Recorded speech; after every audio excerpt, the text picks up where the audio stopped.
गुजरात प्राणी क्रूरता निवारण संस्था वडोदरा तथा WCCB मुंबईए गुजरात वन विभाग तथा महाराष्ट्र वन विभाग साथे संयुक्त गुप्त ऑपरेशन पार पाड्યું હતું।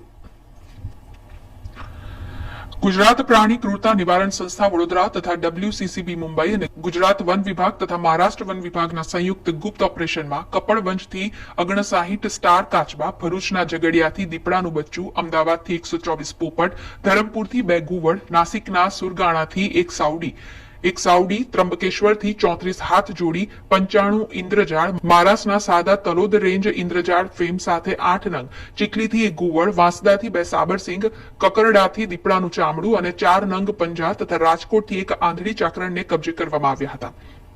આ તમામ રેડ દરમિયાન 26 આરોપીઓને ઝડપી પાડવામાં આવ્યા હતા, જ્યારે એક આરોપી ફરાર થયો હતો। હાલ નામદાર કોર્ટે તમામ આરોપીઓના જામીન નામંજૂર કરી તેમને જ્યુડિશિયલ કસ્ટડીમાં મોકલ્યા છે। છેલ્લા 2.5 મહિના જે 23 અને 24 વર્ષ છે એમાં અમે ગુજરાત ફોરેસ્ટ, મહારાષ્ટ્ર ફોરેસ્ટ અને WCCB જે મુંબઈ ખાતેની ઓફિસ છે તેની સાથે અમે ગુજરાત પ્રાણી ક્રૂરતા નિવારણ સંસ્થા આ ટીમ આખી ભેગી થઈને અમે ગુજરાતમાં અને મહારાષ્ટ્રમાં લગભગ ઘણા વન્યજીવ અને તેના અવશેષો બચાવ્યા છે। તેમાં દીપડાનું બચ્ચું છે,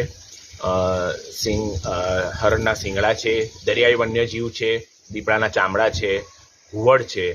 આવા બધા વન્યજીવ અમે આ ત્રણેય ટીમ સાથે રાખી અમારી સંસ્થા ગુજરાત પ્રાણી ક્રૂરતા નિવારણ સંસ્થા ભેગી થઈને બચાવેલ છે અને આગળ આ જે બધા આરોપીઓ છે તેની જામીન નામંજૂર થઈ છે। અત્યારે બધા જેલ ભેગા છે। તે વન્યજીવ અધિનિયમ 1972ની અંદર ગુનો દાખલ થયેલ છે। માટે અમે લોકોને ફરીથી એકવાર વિનંતી કરીએ છીએ કે તમે આવા કોઈ વસ્તુમાં કે એમાં પડતા નહીં કે જેથી તમે બી જેલમાં જવું પડે અને તમારી પાસે જો કોઈ આવી માહિતી હોય તો તમે અમારા હેલ્પલાઇન નંબર 982